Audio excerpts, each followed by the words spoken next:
আপনি honours masters শেষ করে এখনো মাত্র 20,000 টাকার চাকরির পেছনে ছুটে চলেছেন। আরেকজন সাধারণ চা বিক্রেতা, টিকটকার আর হিরো আলমের মতো মানুষরা কোটি কোটি টাকা ইনকাম করছে, ঘুরে বেড়াচ্ছে দেশ বিদেশ, আর বড় বড় ব্র্যান্ড তাদের পেছনে ছুটে বেড়াচ্ছে তাদের সাথে কাজ করার জন্য।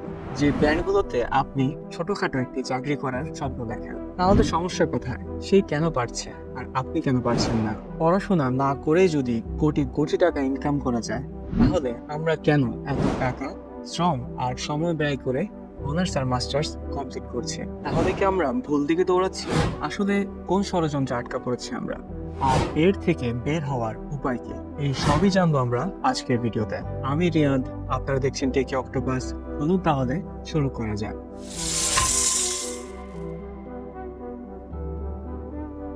রাস্তার পাশের একজন অশিক্ষিত চা বিক্রেতার ইনকামও মাসে 60 থেকে 70,000 টাকা, যেখানে একজন শিক্ষিত ছেলের ইনকাম বড়জোর 30,000 টাকা।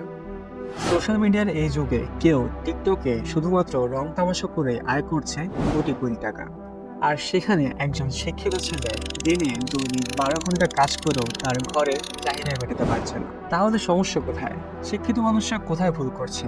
তারা কেন সফল হতে পারছে না? শিক্ষিত মানুষদের মধ্যে একটি সমস্যা হলো তারা কাজ করার আগে নেগেটিভ সাইডগুলো নিয়ে অনেক বেশি ভাবে, আর অতিরিক্ত ভাবতে গিয়ে তারা কাজ শুরুই করতে পারে না। কিন্তু অপরদিকে যারা তুলনামূলক কম শিক্ষিত, তারা শুধুমাত্র একটি পজিটিভ দিকের আশায় 100টি কাজ করে ফেলে, আর দিন শেষে এই 100টি কাজের মধ্যে যদি তারা একটি কাজের মধ্যেও সফল হয়, তাহলে তারা বেরিয়ে আসতে পারে এই র্যাট রেস থেকে, যার স্বপ্ন সব শিক্ষিত মানুষরাই শুধুমাত্র দেখে যায়, কিন্তু বাস্তবে আর রূপ দিতে পারে না। তাহলে আমরা এখান থেকে কি বুঝতে পারলাম? শিক্ষিত মানুষের চেয়ে অশিক্ষিত মানুষেরই কিন্তু রিস্ক টেকিং অ্যাবিলিটিটা অনেক বেশি। তারা একটি কাজ শুরু করার আগে চিন্তা করে না তারা এখানে ফেল করলে লোকে কি বলবে। আমাদের মধ্যে এমন অনেক মানুষই আছে যারা কোনো কাজ শুরু করার আগেই তার নেগেটিভ সেটকে নিয়ে ভাবতে থাকে, আর ভাবতে ভাবতে এই ব্যাপারটি এক পর্যায়ে চলে যায় ওভার থিঙ্কিং এ, আর কাজটি তখন শুরুই করা হয় না। এর একটি উদাহরণ দিতে গিয়ে আপনাকে যদি বলি, রাস্তার পাশে একটি সাধারণ পাথর বিক্রি করে কোটি কোটি টাকা ইনকাম করা সম্ভব, তাহলে আপনার কি মনে হয়? বিশ্বাস করবেন? একজন শিক্ষিত মানুষের কি এটি বিশ্বাস করা সম্ভব? চলুন তাহলে এমন একটি গল্প শুনে আসি। একদিন একটি বারে গিরি ডুয়েল ও তার বন্ধুরা মিলে গল্প করছিল, যেখানে তার বন্ধুরা সবাই তাদের পোষা প্রাণীকে নিয়ে অভিযোগ করছিল।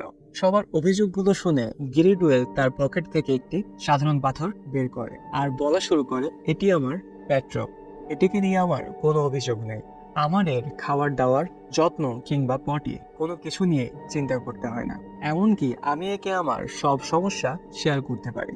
গিরি যদিও তার এই গল্পটি তার বন্ধুদেরকে মজার ছলে বলেছিল, কিন্তু তার বন্ধুরা এই ব্যাপারটি অনেক সিরিয়াসলি নিয়েছিল। তাই সেটিকে পরীক্ষা করার জন্য মেক্সিকোর সমুদ্র সৈকত থেকে কিছু পাথর সংগ্রহ করা শুরু করে, আর গবেষণা শুরু করে কিভাবে সেগুলোর যত্ন নেওয়া যায়, কিভাবে এগুলোকে আরো জীবন্ত দেখা যাবে এবং মার্কেটিং করে বাজারে ছাড়া যাবে।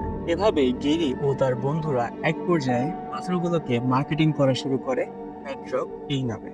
আর আশ্চর্যজনক হলেও এটি সত্যি যে এই হাস্যকর বিজনেস আইডিয়া দিয়ে কোটি কোটি টাকা ইনকাম করে ফেলে গিরি ও তার বন্ধুরা। আমাদের সমাজেও কিন্তু এমন অনেক লোক রয়েছে যারা এই ধরনের কাজ করে থাকে। আপনার আমার মতো সাধারণ লোকেরা তাদেরকে বোকা বলে, তাদেরকে নিয়ে হাসাহাসি করে, কিন্তু দিন শেষে তারাই মানুষের দৃষ্টি আকর্ষণ করতে সক্ষম হয়, যেমনটা হতে পারে হিরো আলম, অপু ভাই কিংবা জায়েদ খান। তাহলে মোরাল অফ দ্য স্টোরি কি? আমরা আজকের এই ভিডিও থেকে কি শিখলাম? শুধুমাত্র শিক্ষিত হলেই হবে না, আর কোনো কিছু নিয়ে বেশি ভাবলেও হবে না। আপনার যা প্যাশন তা খুঁজে বের করুন, আর কে কি বলবে তা না ভেবে আপনার কাজটি শুরু করে দিন। Just do it.